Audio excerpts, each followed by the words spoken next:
He's a former world number 1 and a winner of 7 Grand Slams. He won the French Open 3 times. As a dazzling junior, he captured the tennis world's imagination. At his peak, he was imperious, especially on clay and hard courts.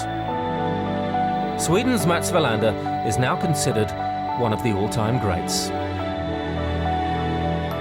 And it was very difficult to stop, and I think the difficult thing is not to stop. The difficult thing is to realize that I'm not interested in becoming a better tennis player anymore, because I'm at the peak, I've reached my potential, and that motivation is gone. And yes, it took a few years before I found something else to do, and now I'm really trying to become a better reporter, better at commentating, and I think just following your passion, and I'm obviously fortunate to have a passion for the sport that I know. I don't know anything about anything in the world except tennis.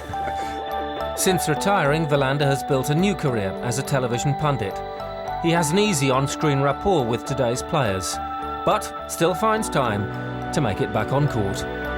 Well, I have just started a company called Wilander on Wheels, and we're actually traveling around America and Canada in a Winnebago or a housemobile, and we teach tennis in clubs. And yeah, if you can introduce somebody to the game, and if you can help them, if you just give them a little pointer and they do it, and wow, it worked, wow, you were right.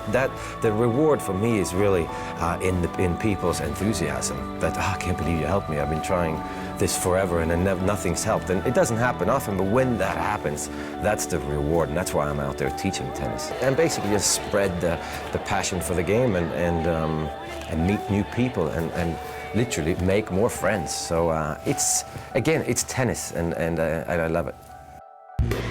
Who better than Mats Wilander to give advice on playing tennis? The Swede has a reputation for his shrewd insight, and today's top players have been known to ask for the odd tip.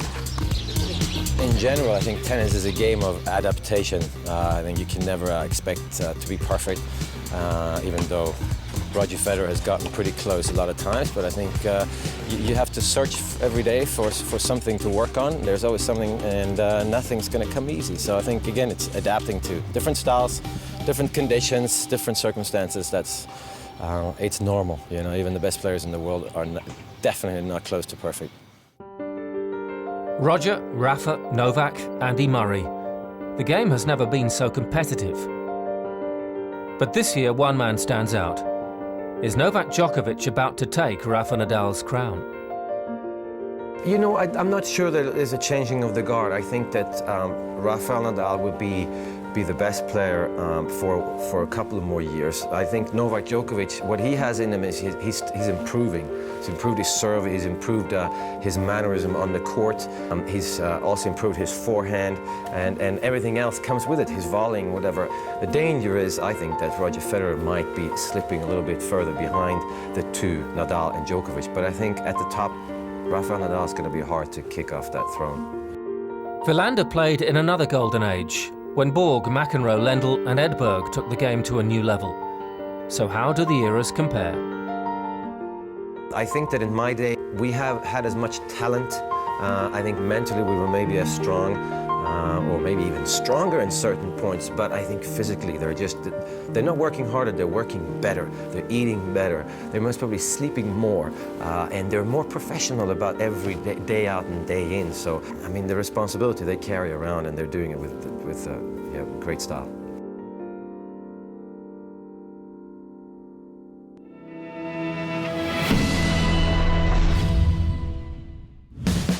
Next week on ATP World Tour Uncovered, all the latest news from Paris as the 2011 French Open reaches its climax. And as the world number 2 continues to fight for his place in history, we pay tribute to the unbeatable Serb, Novak Djokovic. Until then, don't forget to log on to atpworldtour.com for your 24/7 breaking news. And talk with us on Facebook at facebook.com/ATP World Tour. And on Twitter using @ATP World Tour.